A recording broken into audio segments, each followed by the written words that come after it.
Good morning. Good morning. Welcome to Mornings in the Word. I am Vina Henry, and this is our chronological reading of the Bible. Today is day 297 of our chronological reading of the Bible. We are Bold Faith Church, led by Pastor Courage Molina. We are here from every Monday through Friday at 7 a.m. EST for the chronological reading of the Bible. And then we're back here again for a sermon by Pastor Courage Molina on Saturday at 8 a.m. EST. We would love to have you. Don't forget to like and subscribe to the channel and share, um, and because you don't want to miss out on all the things that we have going on here at Bold Faith Church. Um, we do also have our retreats coming up in July. Listen, it's going to be amazing. You do not want to miss out on our retreat. If you want to find out any more information about our retreat or our church, um, check out our site at boldfaithchurch.org, and you will find all the information about our retreat there.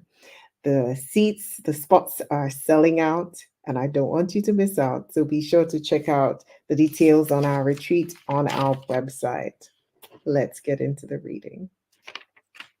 We will be reading today from the book of John, chapters 9, and then we move on to chapter 10, verses 1 through 21. It says, as Jesus was walking along, he saw a man who had been blind from birth. Rabbi, his disciples asked him, why was this man born blind? Was it because of his own sin or his parents' sin? It was not because of his sin or his parents' sin, Jesus answered. This happened so the power of God could be seen in him. We must quickly carry out the task assigned us by the one who sent us. The night is coming, and then no one can work. But while I am here in the world, I am the light of the world. Then he spit on the ground, made mud with the saliva, and spread the mud over the blind man's eyes. He told him, go wash yourself in the pool of Siloam. Siloam means sent. So the man went and washed and came back seeing. His neighbors and others who knew him as a blind beggar asked each other, isn't this the man who used to sit and beg? Some said he was, and others said, no, he just looks like him. But the beggar kept saying, yes, I am the same one. They asked, who healed you? What happened? He told them, the man they called Jesus made mud and spread it over my eyes and told me, go to the pool of Siloam and wash yourself. So I went and washed, and now I can see. Where is he now? They asked. I don't know, he replied. I just want to go back to the disciples' question when they asked why this man was born blind. Um, and they were thinking maybe it was some kind of sin that caused him to be blind because that was the thinking of the day. But isn't it encouraging to know that even when we're afflicted in our bodies, when babies are born with deformities or all of these things, that sometimes people might be thinking that, they may have their own negative thoughts, but Jesus' response was that it happens so that the power of God could be seen in him. And so he was born for such a time as this, right? So the miracle could have been performed so that others could see the power of God. And we see that in people like Nick Vucic, right? He has an amazing story and ministry, and his what people would look at as a disadvantage, he has used to shine a light on just the glory of God, on what God has done in his own life. So, um, and so let's move on. It's chapter in verse 13, it says, then they took the man who had been blind to the Pharisees, because it was the Sabbath that Jesus had made the mud and healed him. The Pharisees asked the man all about it. So he told them, "He put the mud over my eyes, and then I washed it away. I could see." Some of the Pharisees said, "This man is not from God, for he is working on the Sabbath." Others said, "But how could an ordinary sinner do such miraculous signs?" So there was a deep division of opinion among them. Then the Pharisees again questioned the man who had been blind and demanded, "What is your opinion about this man who healed you?" The man replied, "I think he must be a prophet."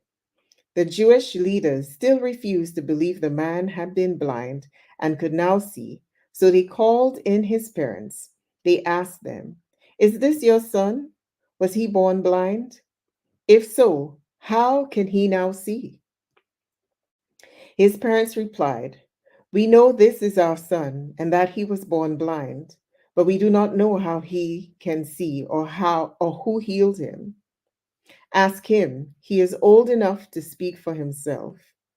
His parents said this because they were afraid of the Jewish leaders who had announced that anyone saying Jesus was the Messiah would be expelled from the synagogue.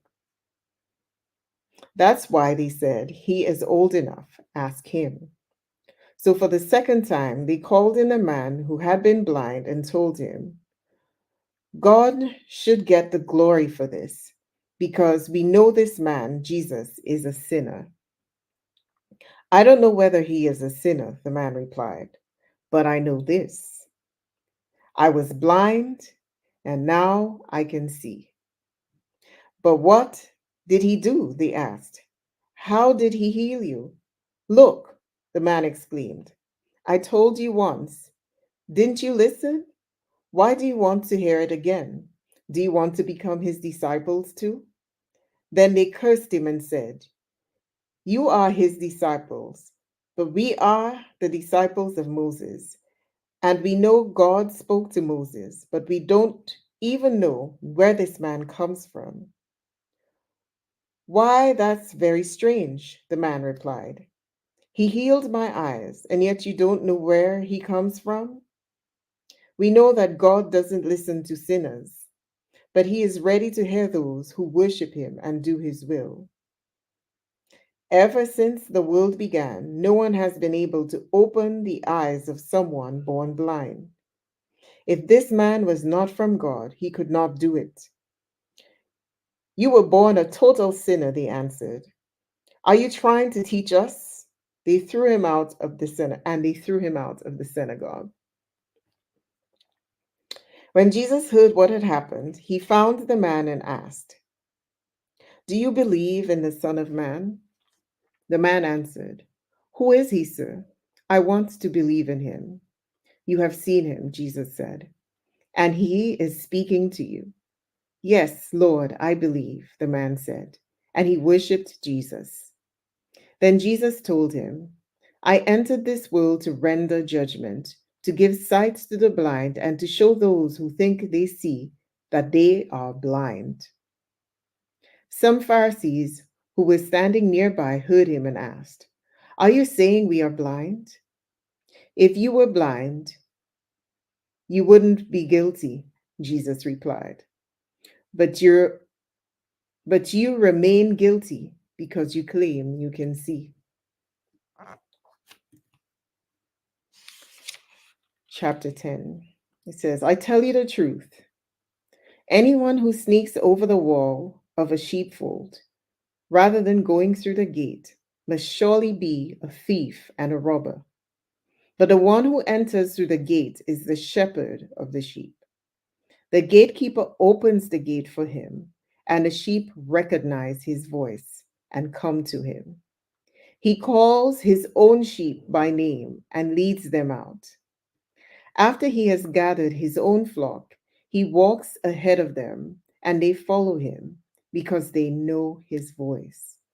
They won't follow a stranger. They will run from him because they don't know his voice.